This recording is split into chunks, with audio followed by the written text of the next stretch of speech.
到去 Sammy 啦。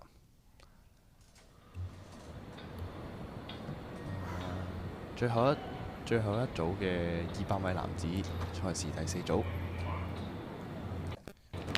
以下日本隊嘅選手啊，第6線。係啦，半野智星啊，第6線，跟住中國隊咧，余思浩余思浩喺最外線喎，都係戴住眼鏡㗎喎，喺最外線。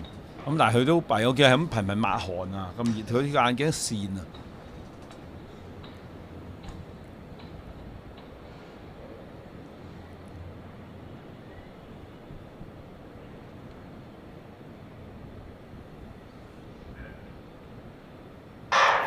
咁起跑咧就日本隊啊，半野智星就好快啦，應該出彎呢，有機會已經追過到外邊嘅選手。阿聯酋嘅阿里都好犀利喺內線啊！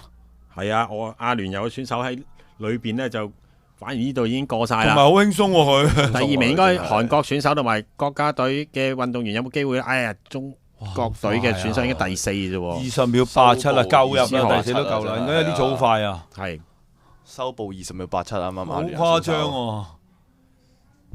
日本嘅運動員就半野智星啦，咁就睇下有冇爭到嗰個。佢大 Q 㗎啦，見到佢呢，即係阿聯酋選手呢，佢個途中跑呢，即係已經好快，已經加起咗人之後呢，咁啊其實純粹 keep 住咗佢嘅 form，咁跟住就第3鋪21秒正啊，余思浩21秒15啊，哇細 Q 21秒15啊，真係犀利嘅。呢組真係好快。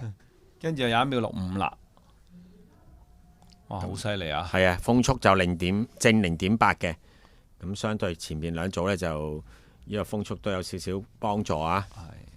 咁啊，亦都啱啱嘅200米嘅選手啊，香港隊張俊賢都應該係未必攞到呢一個細 Q 啦，所以就咁即係話呢，而家睇咗出嚟嘅成績呢，去到 semi final 2位香港代表都唔可以放鬆啊，都好犀利嘅。因為即係整體實力好強啊，即係20秒又有幾個，跟住21秒頭就一大堆都係21秒頭添，直情。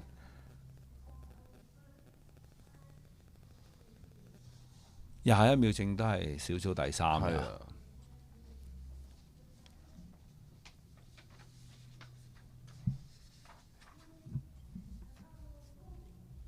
咁啊，陣間